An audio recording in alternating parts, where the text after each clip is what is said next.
శుక్రవారం తెల్లవారుజామున దాదాపుగా 3 గంటల ప్రాంతంలో జాతీయ రహదారి అయినటువంటి బెంగళూరు హైదరాబాద్ ఈ రహదారిలో ప్రయాణిస్తున్న బస్సులో నుంచి 20 మంది ప్రయాణికులను హత్య చేసినారు.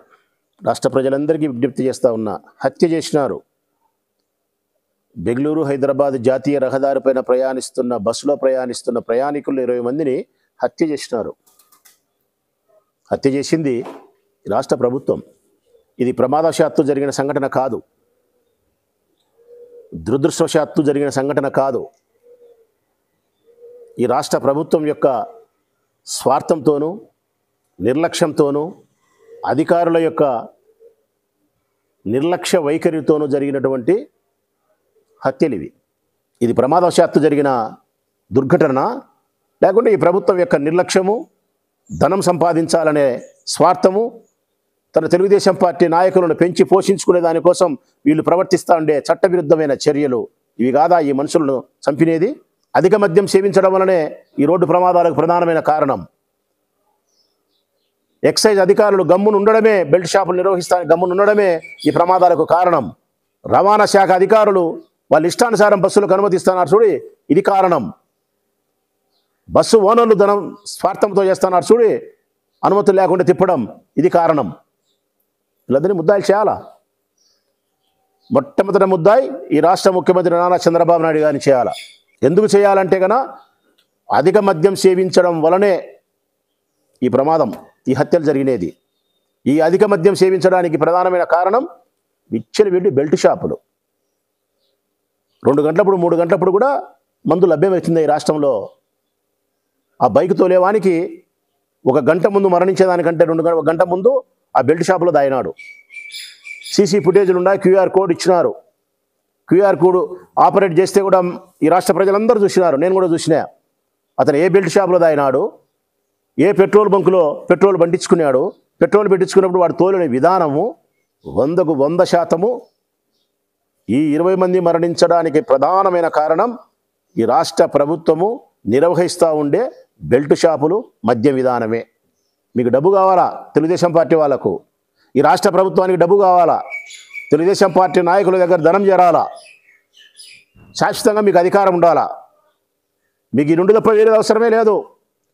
ప్రొద్దుటూరు నియోజకవర్గానికి మొదలుకొని అందరికీ చెప్తా ఉన్నా, ముఖ్యంగా ప్రొద్దుటూరు నియోజకవర్గంలో ఉండే రవాణా శాఖ అధికారులు చెప్తా ఉన్నా, నా నియోజకవర్గంలో తిరిగే ప్రైవేటు బస్సుల విషయంలో రవాణా శాఖ అధికారులు ఈ రోజైనా కళ్ళు తెరిచి ఏ బస్సులకు అనుమతులు ఉన్నాయి, ఏ బస్సులకు అనుమతులు లేవు, ప్రైవేట్ బస్సులకు ఫిట్నెస్ సర్టిఫికేట్ దగ్గర మొదలుకొని ఇన్సూరెన్స్ దగ్గర మొదలుకొని ప్రతి ఒక్క విషయంలోనూ మీరు చట్ట ప్రకారం తీసుకోవాల్సిన జాగ్రత్తలు తీసుకొని ఏ అనుమతులైతే మీరు అన్నీ ఉన్నప్పుడు ఇస్తారో, మీరు అనుమతి ఇచ్చిన తర్వాత బస్సు రోడ్డు ఎక్కాలనో ఆ బస్సే రోడ్డు ఎక్కాల.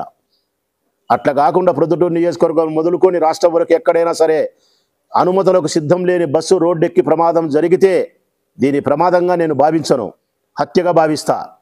మిమ్మల్ని ముద్దాయిలు చేయాల్సిన పరిస్థితి వస్తుంది. ఈరోజు మా ప్రభుత్వం లేదని చెప్పి మీరు ఏమైనా తప్పించుకుంటాం అనుకుంటున్నారేమో. తప్పనిసరిగా 100కి 100 భాగాలు బెంగళూరు హైదరాబాద్ జాతీయ రహదారిపైన జరిగిన ప్రమాదం కాదు, హత్యగా భావించి డిజిటల్ బుక్లో ఎంటర్ చేస్తాను నేను. ఇక ప్రొద్దుటూరులో కూడా ఎప్పుడైనా సరే, ఆడైనా సరే, ఏ బస్సు అయినా సరే అనుమతి లేకుండా రోడ్డు మీదకి వస్తే ఏ ప్రమాదం ఏం జరిగితే హత్యగా భావించి డిజిటల్ బుక్లో ఎంటర్ చేపిస్తా. రేపొద్దున జగన్మోహన్ రెడ్డి గారి ప్రభుత్వం ఏర్పడిన తర్వాత వీటిని హత్యలుగానే భావించి మీ మీద కేసులు ఫైల్ చేయాల్సి వస్తుంది. మనుషుల ప్రాణాలతో మీరు చెలగాట మాడతారా మీరు తెలుగుదేశం ప్రభుత్వం? అసలు మనుషుల ప్రాణాలంటే మీకు లెక్కే లేదా? మీకు ఎంత బాధ కలుగుతుందయ్యా? వాళ్ళు బస్సులో ప్రయాణం చేస్తా నిద్రపోతున్నారు, నిద్రపోయేవాడు నిద్రపోయినట్టే ఆ కాలే మంటలలో 15 నిమిషాలు 20 నిమిషాల బూడిదైపోయినారు. 15-20 నిమిషాల్లో బూడిదైపోయినారు. ఈ రాష్ట్రంలో ఏ ప్రజలైనా ఒక్కసారి ఆ బస్సులో మన కుటుంబ సభ్యుడు ఉంటే అనే తలంపుగన ఆలోచన వస్తే ఒళ్ళు గగురుపాటు కలుగుతుంది. మరి ఆ కుటుంబాలు చంపింది ఈ ప్రభుత్వం కాదా? ఈ మద్యం కాదా? ఈ బెల్ట్ షాపుల మద్యం తాగడం కాదా? ఈ రవాణా శాఖకు సంబంధించిన అధికారుల యొక్క నిర్లక్ష్యం కాదా? వీటన్నిటికీ చంద్రబాబు నాయుడు సమాధానం చెప్పడా?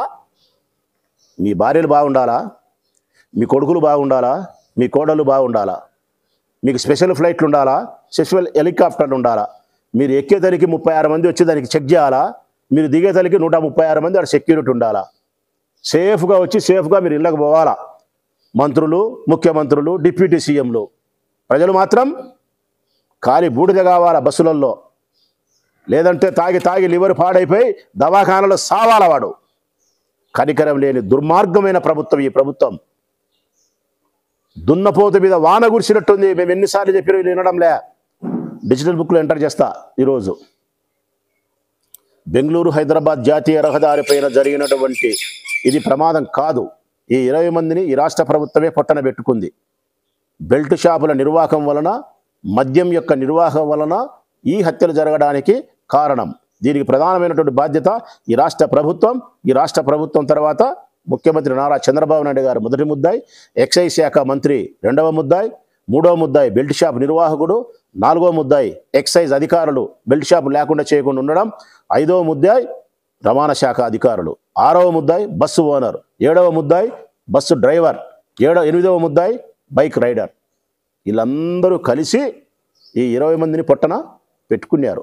ఈ పాపం, ఈ ఉసురు మీకు తగలకుండా పోదు. ఒకవేళ ఈ పాపం, ఈ ఉసురు మీకు తగులుతుందో తగలదో నాకు తెలియదు, కానీ డిజిటల్ బుక్లో ఎంటర్ చేసి పెడతా.